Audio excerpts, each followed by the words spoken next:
singers, totally jet set the zinger. Pesky clinger next to lingering lingerie made by Ann Taylor. Handstand a standard Camaro with Santana. Banana peel slipping, I feel women in menopause. Handle these chickens, I'm Glock clicking with cheddar ball. Trampoline dick and I'm real sick and I'm better off. Kennedy tripping, I wanna become a senator. Off stance in transit, titties out, booties up. Trying to find a way to see that everybody poops enough. Who the fuck been moving up on Julia with Rufio? And I will take it to all of you with bayonets and Uzi guns.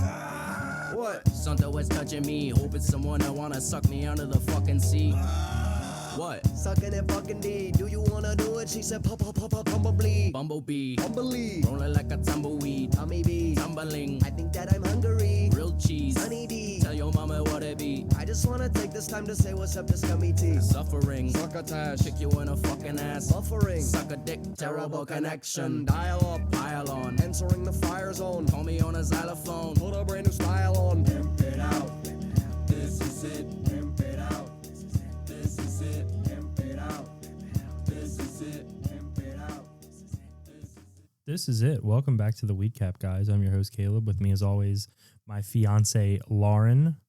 Lauren, why don't you give the folks at home a nice Sunday morning hearty hello after everything we've been through in the past week? Oh my God, you have no idea. You know what I was just thinking about? Oh, also, hi.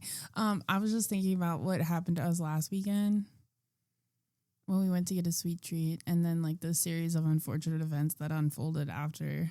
It's been a rough week, guys. Here's what happened. We've been trying to record a podcast also for literally days now. Last week, we went to go to the Dairy Queen on a Saturday night. We took a little sweet treat. Took the dog. We are rounding the corner into the Dairy Queen. We're literally a minute away. We are pulling into the Dairy Queen, and I turn around and I see our dog shitting in the back of the car. Yeah. Luckily, we have a put-in. We have a cover in the back of my car because whenever you have a dog, you have to have a cover. We threw it out because it was a mess. Then the door wouldn't shut. Lauren's door wouldn't close properly, wouldn't open. Then we get home because obviously you have to abandon the sweet treat at this point. Like our car is full of shit. Because when we took the dog out, she shit more. I mean, our dog is a shitter. Our dog is a real shitter. It was a rough ride home. So we did that. We come home though, and what happened? You had a flat tire on your car. I had a flat tire on my work car, the same tire that just got replaced. Just got it fixed. I'm cleaning shit out of the back of Lauren's car, and I look over, and my left rear tire is down. Then we're trying to, the good people at Rode, who make the Rodecaster Pro 2, which is our soundboard. Yeah. They were kind enough to send an update to our soundboard. I booted up the soundboard. We're about to record an episode. We're about to record an episode. We're in the stewed. We're getting ready. You know, the ambiance is set. We have our lights on. Yeah. We're getting ready to produce a high quality show. A killer app for you. I hit yes on the update, figuring that, maybe this will, just do something real quick. And it really shouldn't have been called It wasn't an update. It was really a factory reset. Mm-hmm. And what it had done is it had deleted all of our settings, all of our sound bites that I had worked tirelessly. I mean, one day he literally spent like 4 hours downloading, adding, and guess what? We had to delete them off of our shitty ass computer. Yeah, our computer, the memory was good. I had just removed all of the sound bites from the computer due to the storage problem that we're having with our laptop. Yeah. So immediately after I deleted them, the Rodecaster is reverted to factory settings, and that's a problem. We sounded like shit, guys. Yeah, there was sounded bad. It did something where it was picking up a bunch of humming, a bunch of static. I've worked like a mad scientist in a lab to try to get this right. Researching Reddit articles, YouTube videos. If for some reason the audio sounds a little janky, let us know, because I'm trying my best. I don't know what's going on. I'm doing everything I possibly can.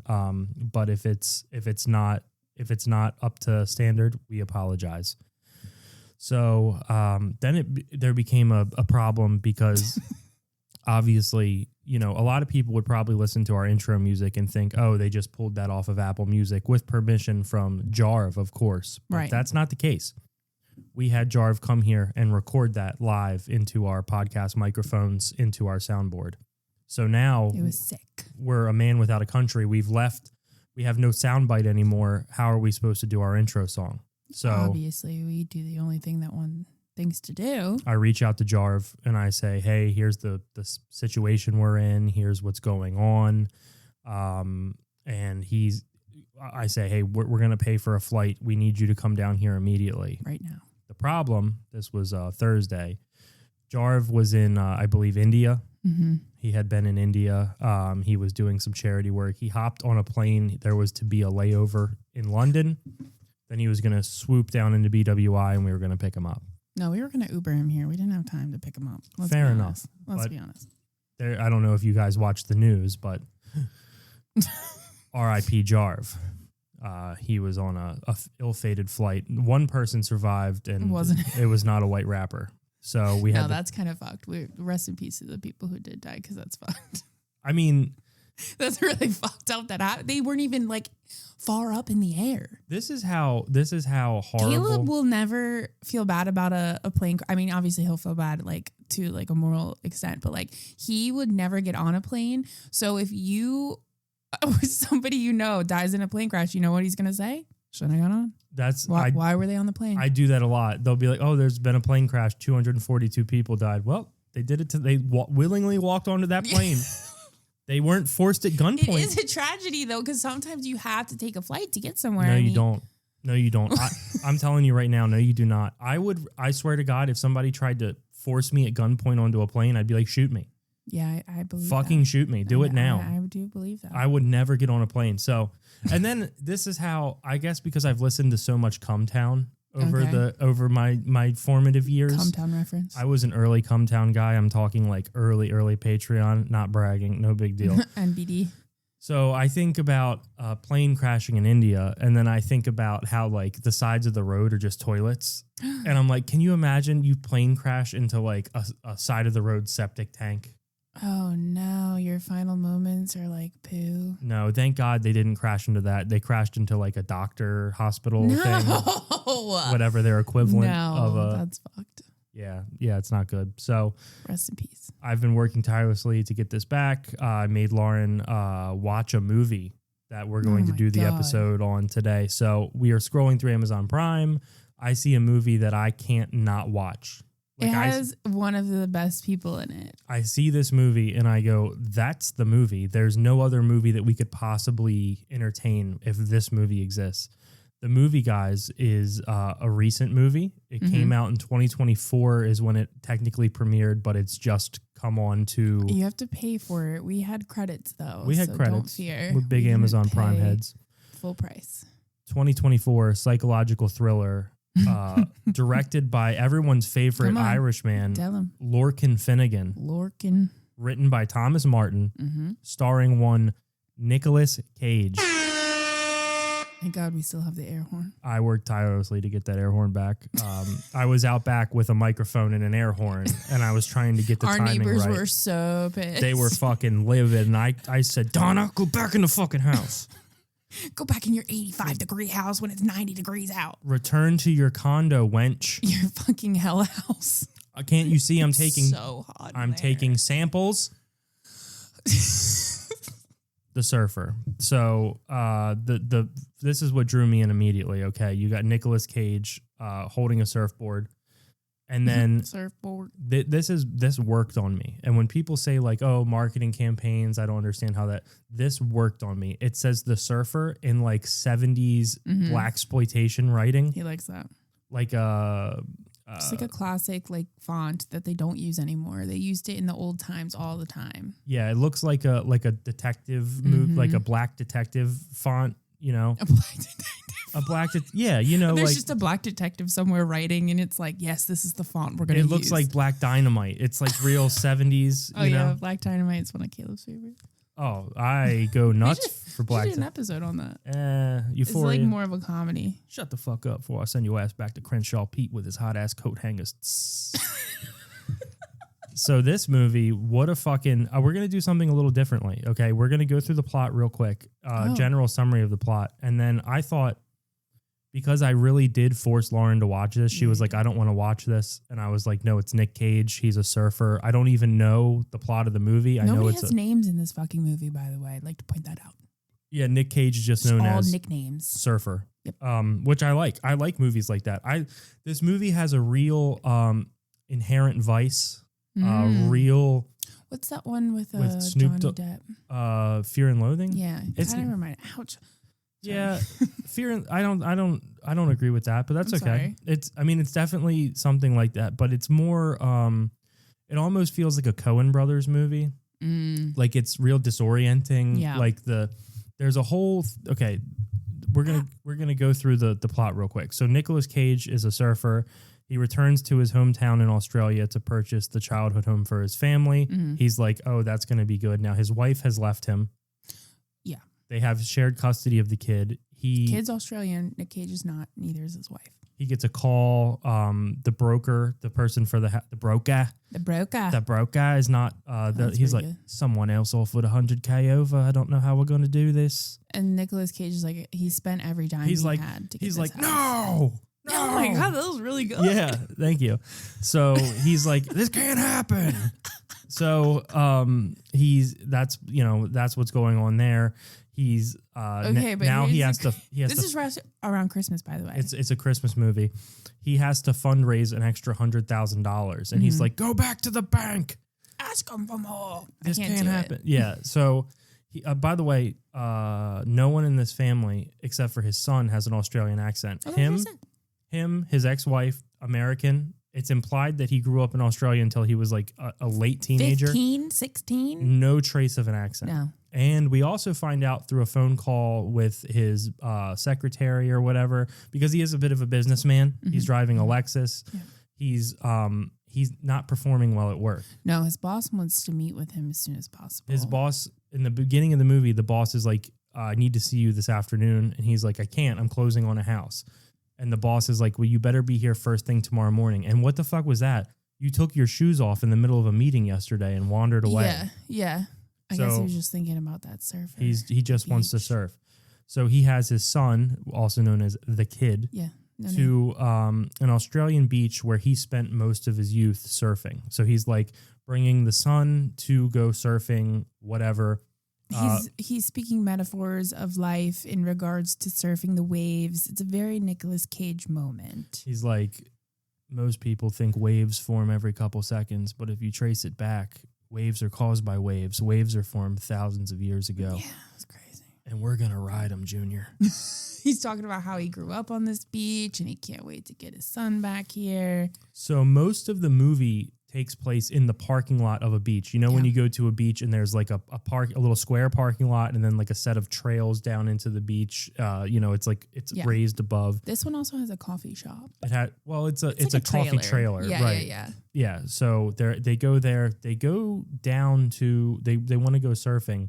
They got their wetsuits on. And there's a guy named Scally who Nicolas Cage actually knows from his childhood. Yeah. He's a self-styled guru. He's got a bit of a cult going on. My man is wearing a towel. He's wearing a Snuggie, a red Snuggie. But it looks like it's made of like microfiber towel or something. It does. He's dressed like he's in the cult in Eyes Wide Shut.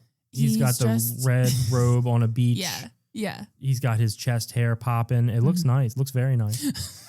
So he's like a cult leader and he's like teaching men to be men, like to run towards confrontation. That's really weird. And again, this is like a classic trope that this whole movie's based around, and it's 2 words: locals only. Locals only. Don't live here. Don't live here. Don't surf here. That's the whole movie. They keep saying to him, "Don't live here. Don't surf here." And here's where it's not just him though. No, they're stopping everybody from going down. But here's where this whole movie could have been avoided, because the first time they say, "Don't live here, don't surf here," he could have pointed to the house that's right there beside the parking lot. Literally. And going, "I'm closing on that house today. I live here." And they would have probably been like, "Oh, yeah. Okay." But he doesn't say that. He goes, "I surfed here for my entire childhood." And they're like, "We don't give a fuck." Yeah. And they're all like actively like pushing him and like his son. And so they push him away. And then the son leaves. The son literally just goes away. I don't know how he gets anywhere. He's got his bike. Okay. Remember, he pedals away. Right. And Nicolas Cage is like, I gotta stay here and try to figure this out. He's like upset that he's he's upset because he can't surf, and that's the one thing that he wants to do. He's like a 55-year-old, 60-year-old businessman who is not doing well at work. He's just pushed by all this corporate pressure, and all he wants to do is return to his youth and surf. Get back to his roots. And you got a couple of fucking jagoffs down on Locals. the beach having bonfires, being like, "You don't belong here." So.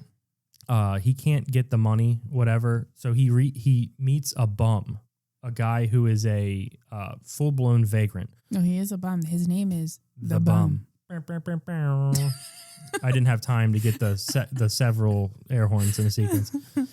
So he lives in a station wagon in the corner of this parking lot, okay? And the surfer and the bum watch Scally and his gang of miscreants with a pair of binoculars. And the bum says that, hey, Scally murdered my son and killed my dog. Yeah. Right? So that's what Nicolas Cage is like, what? Nicolas Cage is like, I will not leave here until I surf. He stays here for like a week and a half. I swear to God, that man stays. Like when he first gets there, they're talking about Christmas as in it's like maybe a week away. By the end of the movie, it's fucking Christmas. His son shows up. He's like, what are you still doing here? He's like, I'm here? supposed to be at your house for Christmas. You're not here. Why are you here? He's been there for so long. Anyway. So at that later that night, he goes into like the beach bathroom, which is like a boardwalk bathroom. You know, also disgusting water. You can't drink the water. Brown. He does drink it towards the end of the movie. He's just drinking brown water out of a water bottle. Well, they do have a water fountain that he's using, and he's like going to the coffee shop also. Yeah. To get the coffee. So while he's in the bathroom that night, he's in there pinching one. Yep. The bum comes in. The locals, they steal his surfboard and vandalize his car. And then he has like a physical confrontation with them. They beat the shit out of him because he's a old man. This is not the Nicolas Cage of Con Air. No. Like he's meant to look like he's been through some shit. I would have liked this movie better with the Nicolas Cage from Con Air. Put down that board. You know what I mean? Like, yeah, he looked like a surfer in that movie. The craziest thing is that he calls the cops. Yeah. And the cops show up and the cop is like, you just stay here. I'm going to go down and talk to him. And then with his binoculars that he took from the bum, he's watching the cop like buddy up with these guys. So he's like, okay, obviously you're not going to do anything. He goes down. The cop's like, bro, you need to get the fuck out of here. Like, you're not a local. And so Nicolas Cage is like, what the fuck? All this is a setup. And so he goes back up to this car, waits for the cop. The cop's like, look, you just need to leave. Why won't he leave?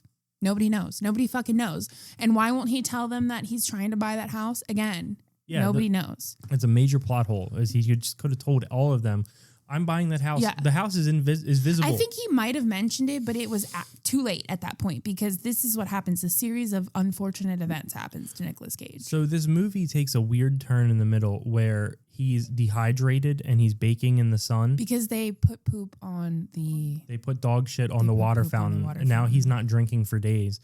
And he can't buy any more flat whites because his phone's dead. So he asks the guy at the fucking barista stand to charge his phone. The guy's like, I'm not doing that. I don't know you. He's like, here, take my watch as collateral. And then by the time he goes back to get his phone, the fucking shit is closed up. So he has no phone, no watch. So in the middle of this movie... he starts to have delusions that he is the bum. Yeah. Like he's looking in the mirror and he's seeing the movie makes a hard turn and makes You're like, you believe. Oh, he's going to be the bum. It makes you believe that he's the bum. Okay. Like the whole middle of this movie is unnecessary because it's confusing because they spend like 40 minutes making you think that he's the bum. And then he runs into a photographer who sees, he has pictures of his car from it. And he's like, oh my God, that is my car. I do have a car. And he starts crying and he's like, I have a job. Probably he not. Like lost his mind. Probably not anymore. You probably do not have a job anymore because you missed a meeting and you're living in a parking lot of a beach, tattered, torn, and bruised. You haven't even reached out to tell him what's going on. But so like 40 minutes of this movie is just ridiculous. But then I'm like, I start thinking about it and I go, sometimes when I get like really stoned on an edible or something, I lose. Like I'll just be sitting there and I'm like, holy fuck, I'm a loser. I think of like 18-year-old Caleb and I still feel that way. I'm like, I'm a loser with no prospects. I don't have a career. And then I'll be like, oh my God, I have a job. I have a career. I'm sitting in our home. All of these things around us belong to us. Mm-hmm. So that part of the movie, I was like, damn, that happens to me like once he was a week. just on like Nicolas Cage was just on a bad trip for a little bit, and he came back to reality. Yeah, so he goes down there to confront the dude. He loses his fucking mind. He takes a beach sign out with like a stake, and he starts like jabbing it at people, and all the people are like, "Oh fuck, watch out! This guy's actually lost his mind now." And then somehow he beats the fuck out of a guy. A guy named Pitbull. Yeah, a guy named Pitbull. And then Scally comes out and he's like, "You finally fucking did it, mate. You passed the finally test. passed the test. How's it feel to have those balls hanging down by your knees?" No, it's pretty. Yeah, sorry. And he's so it turns out he gets baptized in the ocean. the whole thing was like a test to make sure that he was man enough to buy this house. They knew that he was going to buy this house the whole time. Everybody was in on it. The realtor, the cop. Yeah, so he's laying on his back and he's like, "I didn't get the house." And he's like, "Oh, don't worry. This guy in the gang is the bank manager. The bank manager. We're going to get you that extra $100K." Yeah, the guy was like, "Don't worry about it, mate. We got it." Yeah, the whole thing. The fucking realtor was there, was like, "You did it, mate." The cop's like, your car is, because his car gets stolen. Yeah, he literally has lost his car. He's like, "Your car's down at the car park getting work done." Yeah, like they took care of everything for him. And he's just sitting there and he's like, "What?" And they make him some sort of medical elixir. They shoot him up with something. He smokes a big peace pipe. Yeah, that was after weed. the fact. Okay, this is a cult, by the way, because when he wakes up from his stupor, they're literally all sitting around a bonfire, half naked, chanting, "Surf, suffer, surfer, suffer." It was so fucking weird. So he goes to surf, and they're like, "Hold on there a second, mate. There's one more thing you got to do." Yeah. And they make him burn the bum's car. And we thought the bum was gone. Like, I told Caleb, I was like, "I guess he's not the bum. Like, maybe the bum died, or like maybe the bum's gone." And Nicolas Cage really didn't want to do it. No, but he finally did it because the guy's like, "Think of your family. Think about surfing down there with your boy." So he burns the bum's car, and while the car's burning, his son shows up. He's like, "It's Christmas. What are you doing?" He's like, "What the fuck?" And then literally they're all like celebrating the burnt car, and then the bum comes from over the hill and is like, "No." Yeah, so he runs down. Now it's the kid.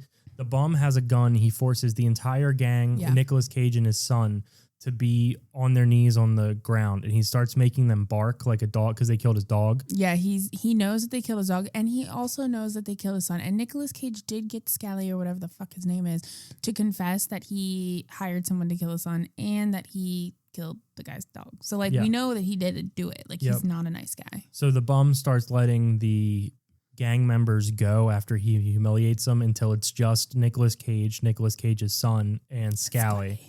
And he's going to kill them all. But then Nicolas Cage pulls a shark tooth necklace off of himself. Which apparently had belonged to his son. He's like, "Yeah, I found this. This belongs to your son. It's a medal from a surfing competition." Yeah. And he's like, "All I want to do is surf with my son." And the bum's like, go surf. Yeah, and he's like, "We're going to get on our boards and we're going to go." And then the bum just like walks away. Okay, so then Nicolas Cage and his kid go and surf, and he's like, "Don't look back, just go, go, go." Yep. And so they're paddling out, and he says, "Don't look back." They both turn around to look to see the bum shoot Scally in the head and kill him. Yep. And then the bum looks out wistfully, walks into the ocean a little bit, looks out at them on their boards, and then for a second, the bum is Nicolas Cage. Yeah. So I think what they're trying to do there is say like Nicolas Cage was like saw a lot of himself in him, or like he was that close to losing his sanity, whatever. And then the bum looks at them, smiles, puts the gun to his head, shoots himself, and that's the end of the movie. No spoilers or anything.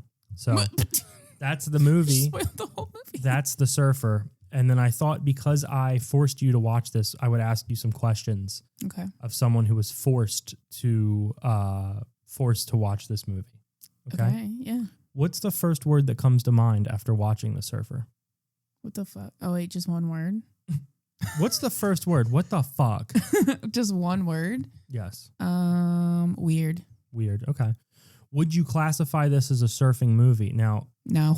Right. They barely fucking surfed in There's here. no surfing. They literally, even when Nicolas Cage, the ending of this movie, after the guy kills himself, Nicolas Cage turns around and looks at a wave, and then he could have gone under it. I don't even fucking know, because we didn't see what happened. It just turned to black. This movie, calling this movie The Surfer, is like if Jon Favreau, or however the fuck you say his name, didn't pick up a spatula the entire time in The Chef. if it was like the chef. Or he picked it up at the very end. You didn't even see him fucking cook anything. That's what it was. He spent this whole movie trying to surf, and we didn't even get to see him surf. And I think it's because Nicolas Cage can't surf. What did you think of Nicolas Cage's performance?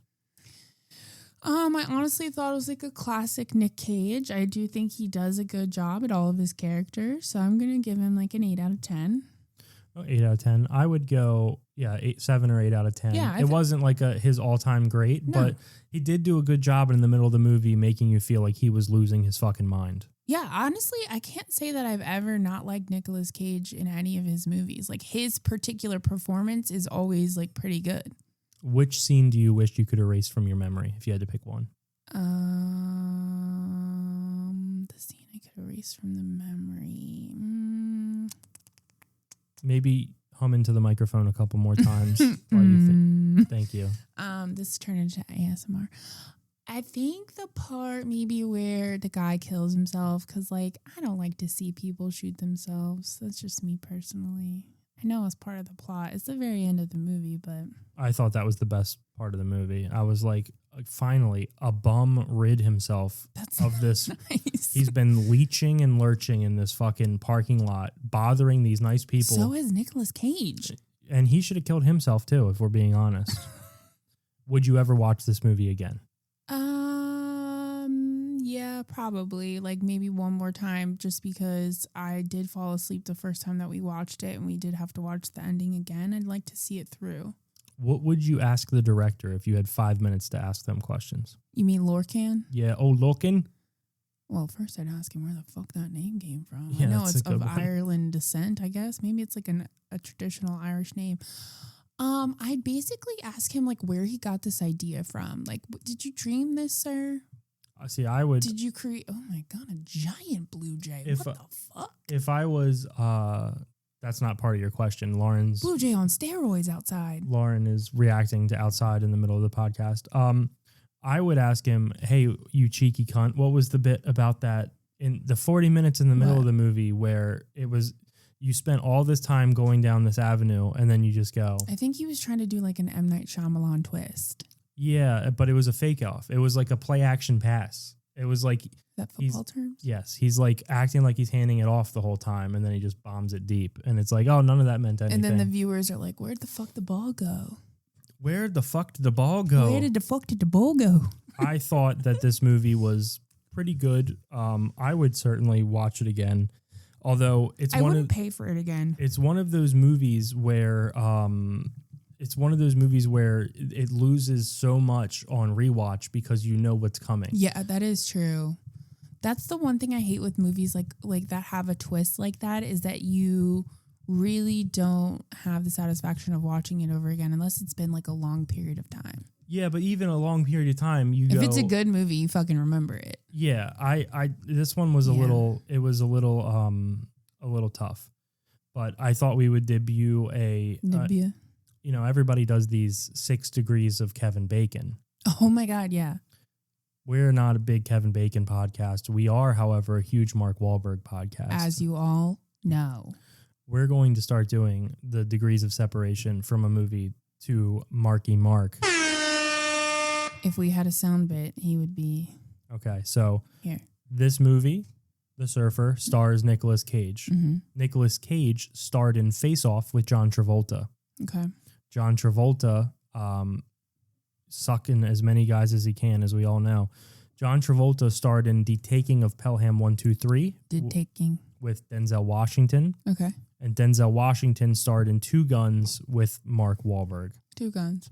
There's also a couple of alternate movie options for us to choose from. And oddly enough, it all goes through Denzel Washington. Like Nicolas Cage starred in Kick-Ass with Chloe Grace Moretz. Oh my God, I love Kick-Ass. Moretz starred in The Equalizer with Denzel Washington. And again, then Two Guns. Is our first movie in the series going to be Two Guns? What do you mean? In what series? In this 6 degrees of separation? Or are you telling people that's how it goes. Yeah. I thought we were watching movies in regards to that. No, you're completely wrong about that. You didn't understand. God. Once again, he did explain this to me, but it was like 2 weeks ago. So distracted by birds during our production meeting. Shiny objects and birds outside. You're not listening to my vision. What? What shiny objects? The biggest bird I've ever fucking seen was on that tree out there. Well, I'm so goddamn happy for you. Guys, this has been the Weed Cap. What? You're not going to finish the 6 degrees? It's only 3 degrees. You have up to 6. There's only 3. So are we making connections as we go? I'm so confused. You just sit there and look pretty. Guys, this has been the Weed Cap. Sorry if this episode's a little short. We are trying to get back into the swing of things. I got to listen back. I don't want to do a long, hour-long episode and then have to fix audio for it. So this is a little test, and we will be back Wednesday with a regular episode, return to regularly scheduled programming. Sorry for the big delay. We appreciate every single one of you who listens. We appreciate every single one of you who messages us with movie recommendations. Comments on our stuff, engages with our stuff. Shout out our guy Andy. Shout out our guy Jamie. Jamie, by the way, hooked me up with a link to watch a movie that I was having a really hard time finding. So special shout out to him. He's the man. Shout out to Liam because 2 days ago was his 18th birthday. Shout out Liam, his 18th birthday. My guy. Oh, and today is fucking Father's Day. Shout out to all the daddies out there. Yeah, shout out to all of our daddies. Guys, this has been the Weed Cap, and we will see you Wednesday. Oakley dokley bokley. Whoa, this shit is way too dope for me, bro. Hold 'em and told 'em it's gold in its own. I got holes all over the globe, hold 'em to close. Yo, tiddly wink, totally think like a black light. Sit on a sink so you can sing till the bagpipe. That's right, open your mouth, totally fat, right? Looking like I'm glowing in the dark, holding a flashlight. If you know what I'm talking about, blink once. Shout out to the women in the crowd that drink cum. Merlin, Farms, Chill Zone, Slushies. How you gonna tell me that you still don't love me? Lovely. 1/5 sugar in a cup of tea. Looking like a punk bitch. You could never fuck with me. Love fits. Buckle in. Make a bed. Tuck 'em in. Tough until I take piano wire to his double chin. Lucky 666. Looking like a fucking bitch. I don't know what's up with you. You don't know what's up with this. Trouble is, fun as this really might be. Y'all can never body rock a mic like me.